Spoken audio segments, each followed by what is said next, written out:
मालदीव बनाम लक्षद्वीप, इस खींचतान में एक नया डेवलपमेंट हुआ है। ये डेवलपमेंट टाटा ग्रुप से जुड़ा है। आज के खर्चा पानी में हम इसी पर बात करेंगे, जानेंगे कि टाटा ग्रुप अब लक्षद्वीप में क्या करने जा रहा है। इसके अलावा दो और खबरों पर भी बात करेंगे, समझेंगे कि पॉलीकैब इंडिया के शेयरों में भारी गिरावट के पीछे क्या वजहें हैं, और ये भी जानेंगे कि देश में अमीरी और गरीबी को लेकर एसबीआई रिसर्च रिपोर्ट में क्या खुशखबरी आई है। नमस्कार, मेरा नाम उपासना है और आप देख रहे हैं द लल्लन टॉप का डेली इकोनॉमिक बुलेटिन खर्चा पानी। लक्षद्वीप बनाम मालदीव की बहस के बीच टाटा ग्रुप ने एक बड़ा ऐलान किया है। टाटा ग्रुप ने लक्षद्वीप के लिए प्लान 2026 बनाया है। देश के इस सबसे पुराने कारोबारी घराने ने लक्षद्वीप में 2 लग्जरी रिजॉर्ट बनाने की योजना बनाई है। ये दोनों लग्जरी रिजॉर्ट साल 2026 में बनकर तैयार होंगे। ये रिजॉर्ट लक्षद्वीप में फेमस सुहेली और कदमत द्वीपों पर खुलेंगे। पिछले साल जनवरी में टाटा ग्रुप की सहायक कंपनी इंडियन होटल्स कंपनी यानी IHCL ने लक्षद्वीप में 2 ताज ब्रांडेड रिजॉर्ट्स की घोषणा की थी। इंडियन होटल्स कंपनी के MD और CEO पुनीत चटवाल ने लक्षद्वीप में रिजॉर्ट्स के MOU पर साइन करने के बाद इसकी घोषणा की थी। समझौते पर हस्ताक्षर के दौरान चटवाल ने कहा था कि कंपनी अरब सागर के बीच मौजूद अपने प्राचीन समुद्री तटों और मूंगा चट्टानों के साथ लक्षद्वीप में महत्वपूर्ण संभावनाएं देखते हैं। ये टाटा ग्रुप की ओर से बनाए जाने वाले 2 विश्व स्तरीय ताज रिजॉर्ट्स देश विदेश के पर्यटकों को लक्षद्वीप की ओर आकर्षित करेंगे। टाटा की इंडियन होटल्स कंपनी की ओर से कहा गया है कि सुहेली में समुद्र तट पर बनने वाले रिजॉर्ट में 110 कमरे होंगे, जिनमें 60 विला और 50 वाटर विला होंगे। आपको बता दें कि PM मोदी हाल ही में लक्षद्वीप के दौरे पर गए थे। कई दूसरे कार्यक्रमों में हिस्सा लेने के बाद शाम को वो समुद्र के किनारे भी पहुंचे। काफी समय लक्षद्वीप की सुंदरता निहारी और वहां रात भी गुजारी। इसके बाद PM मोदी ने इस दौरे से जुड़ी कुछ दिलचस्प तस्वीरें भी सोशल मीडिया पर शेयर की थी। PM ने वहां समुद्र किनारे सैर की, स्नॉर्कलिंग करने की खूबसूरत फोटोएं शेयर की थी। इन फोटोज में PM कुर्सी पर बैठे समुद्र का नजारा देखते दिख रहे हैं। PM द्वारा लक्षद्वीप के पर्यटन को प्रमोट करने के बाद मालदीव के कुछ मंत्रियों ने PM को लेकर आपत्तिजनक बातें सोशल मीडिया पर लिखी थी। इसके बाद से भारत और मालदीव के बीच काफी तनाव देखने को मिला है। हालांकि PM मोदी के खिलाफ टिप्पणी करने वाले अपने 3 मंत्रियों को मालदीव की सरकार पहले ही बर्खास्त कर चुकी है। अब 8 जनवरी को भारत ने मालदीव के उच्चायुक्त इब्राहिम साहिब को तलब किया था। PM के खिलाफ आपत्तिजनक टिप्पणी के बाद पिछले कुछ दिनों से सोशल मीडिया प्लेटफॉर्म X पर बॉयकॉट मालदीव्स और मालदीव्स आउट ट्रेंड कर रहा था। इसी के साथ अब सोशल मीडिया यूजर्स ने चलो लक्षद्वीप कैंपेन शुरू कर दिया है।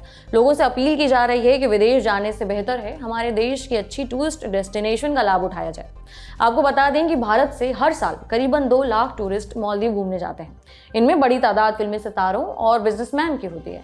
मालदीव के पर्यटन मंत्रालय के आंकड़ों के हिसाब से साल 2023 के दिसंबर तक इस आइलैंड पर 2,09,198 भारतीय टूरिस्ट पहुंचे थे।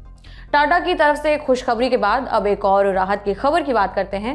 SBI रिसर्च की ताज़ा रिपोर्ट में कहा गया है कि देश में अमीर और गरीब के बीच की खाई कम हो रही है। पिछले 10 साल में लोगों की इनकम के ट्रेंड को लेकर स्टेट बैंक ऑफ इंडिया ने ये रिपोर्ट बनाई है। SBI इकोनॉमिक रिसर्च डिपार्टमेंट की रिपोर्ट में बताया गया है कि पिछले 10 सालों में यानी 2014 से 2023 के बीच देश में आर्थिक असमानता घटी है। इस रिपोर्ट में कहा गया है कि बाइक के मुकाबले कार बिक्री की रफ्तार ज्यादा रही है। साथ ही इनकम टैक्स रिटर्न भरने वालों के आंकड़ों से पता चलता है देश में 5 लाख से 10 लाख रुपए सालाना इनकम वाले लोगों की संख्या में 295% का उछाल आया है। इसी तरह 10 लाख से 25 लाख रुपए तक की इनकम वाले लोगों की तादाद 291% बढ़ी है।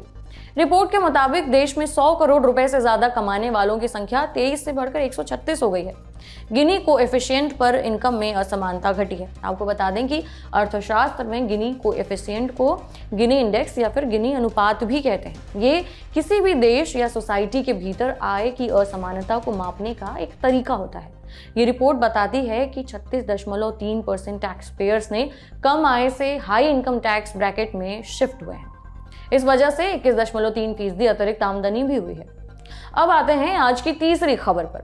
इनकम टैक्स विभाग के खबर से पॉलीकैब इंडिया के शेयर धड़ाम हो गए। गुरुवार 11 जनवरी को केबल बनाने वाली कंपनी पॉलीकैब इंडिया के शेयर 22% से ज्यादा टूट गए।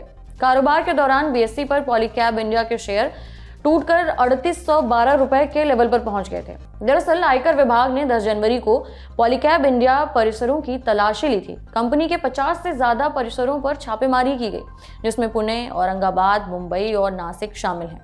इसके अलावा गुजरात के दमन और दिल्ली में भी छापेमारी की गई है। इसके बाद आज 11 जनवरी को पॉलीकैब के शेयर भरभरा कर नीचे आ गए।